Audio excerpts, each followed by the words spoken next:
Imagine waking up in 2030. Your AI already knows what you need before you ask. The lights adjust. Breakfast begins.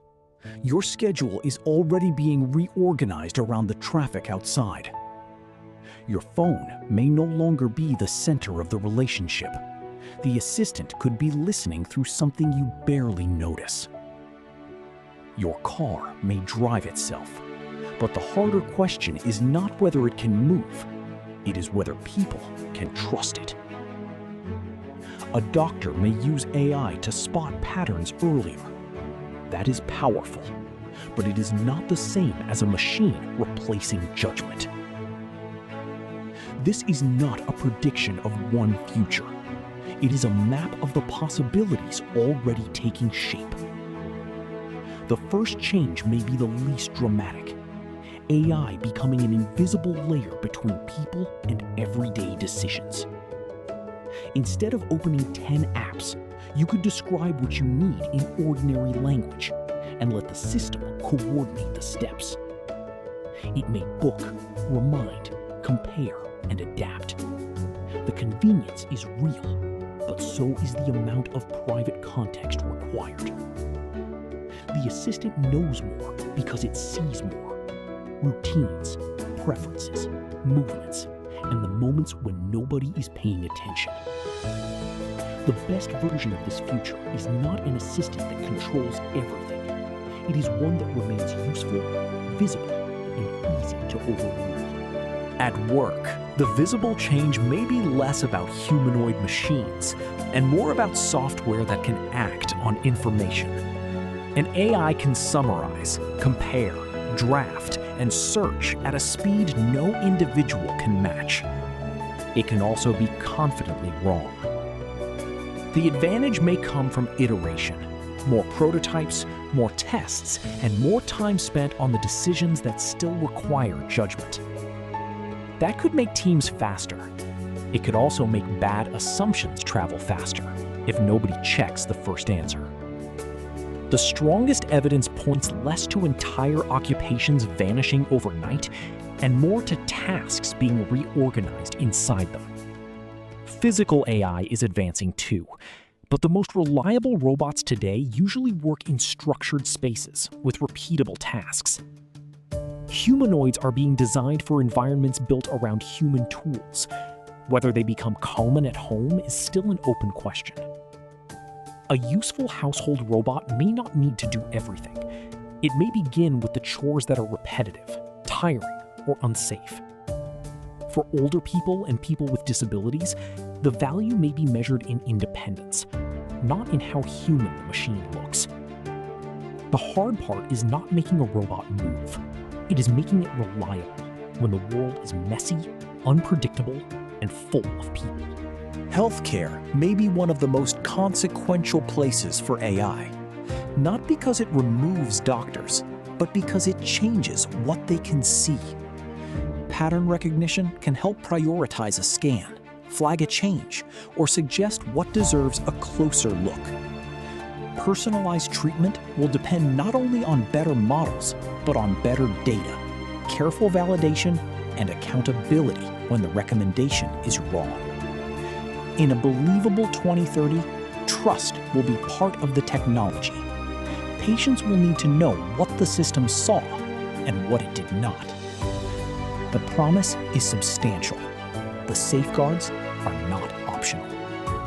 Transportation may change in layers. Driver assistance first, then carefully limited autonomous services in places where the conditions are known. A car that drives itself on one route in one city is a very different achievement from a car that can handle every road and every weather condition.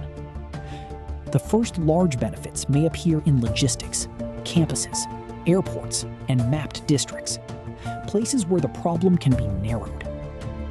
AI may help cities coordinate traffic, energy, and emergency response.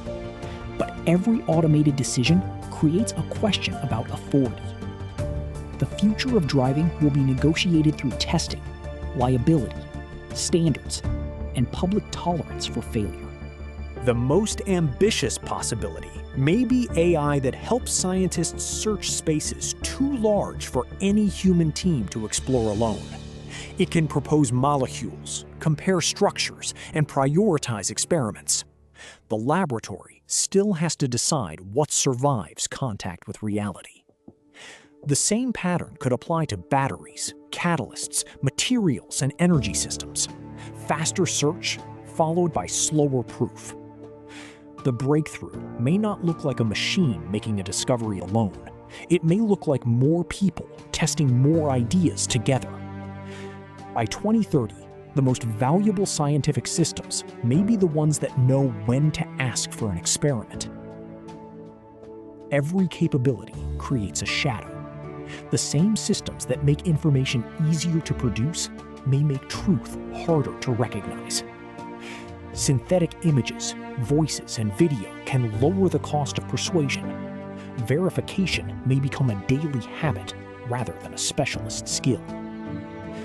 Convenience depends on data. The question is who collects it, who can combine it, and who gets to say no. Work will change unevenly. Some people will gain leverage. Others may face displacement, surveillance, or a race to keep up. The future may depend not only on what AI can do, but on who owns the compute, the data, and the systems everyone else depends on. More capable does not mean perfectly reliable. A system can be impressive, useful, and still fail at the moment a person needs it most. Safety is therefore not only an engineering problem. It is a question of rules, institutions, incentives, and public power. So what will AI look like in 2030? Probably less like one machine, and more like an invisible layer across many systems. It may become a tool, a partner, or a form of infrastructure, depending on how much judgment people keep in the loop. The benefits may be extraordinary. They may also arrive unevenly, shaped by access, regulation, culture, and the choices made now. The real question is not whether AI will change daily life. It is whether that change will make people more capable, more free, and more responsible. The future will not arrive fully formed. It will be built through millions of small decisions, made by humans, with AI, and about AI.